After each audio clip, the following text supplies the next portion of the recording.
বাড়ি থেকে চলে এসেছি রানাঘাট স্টেশনে। আজকে যাবো গেদে বর্ডারে। প্রতি বছরই 15 আগস্টে এত বেশি গরম পড়ে, আমার ঘাম ঝরছে, প্লাস আমার ফোনের অবস্থা তো একদমই শেষ, হিট হয়ে। রানাঘাট স্টেশন থেকে আমরা ধরবো গেদে। গেদে যেতে প্রায় 1 ঘন্টা টাইম লাগবে। আর আজকে দেখো রোদটা কি পড়েছে।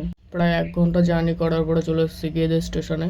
ট্রেনে তো প্রচণ্ড পরিমাণে ভিড় ছিল। ট্রেন থেকে নামার পরে দেখলাম স্টেশনের অবস্থা এত পরিমাণে ভিড়। বছরে একবারই আমি এদিকে আসি, শুধুমাত্র 15 আগস্টে। সকাল থেকে কিছু খাওয়ায়নি, তাই একজন খাবার নিয়ে এসেছে আমার জন্য। আজকের এই পবিত্র দিনটাও এরা ছাড়লো না। এই রেল লাইন ধরে বাংলাদেশের ট্রেন যায়, এখন হয়তো বন্ধ আছে। এইবার এসে আমি 2 বছর পূর্ণ করলাম এখানে আসার, আর এখানে প্রতিবারই মেলা বসে এমনই।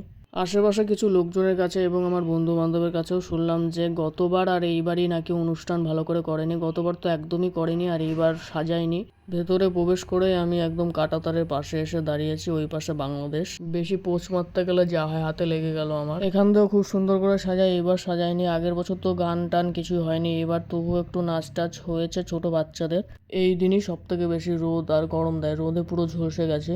বর্ডারের চারিপাশটা ঘুরেছি, আর অনেক বেশি ঘোরাঘুরি হয়ে গেছে। এবার এখান থেকে বেরিয়ে যাচ্ছি। 3:35-এ নাকি এখান থেকে একটা ট্রেন আছে, ওই ট্রেনটাই আমরা ধরবো। ট্রেন থেকে নেমে আমরা একটা ক্যাফেতে আসলাম, আর প্রথমে চা নিলাম। অবশ্যই আমাদের ক্যামেরাম্যান একটু সার্ভিস বয়ের কাজ করছিল, তাই ওর সাথে একটু মজা নিলাম আর চা খেলাম আমরা। তো মিনি ব্লগটা ভালো লাগে সবাই একটা লাইক করে দিও। দেখাচ্ছে নেক্সট মিনি ব্লগে।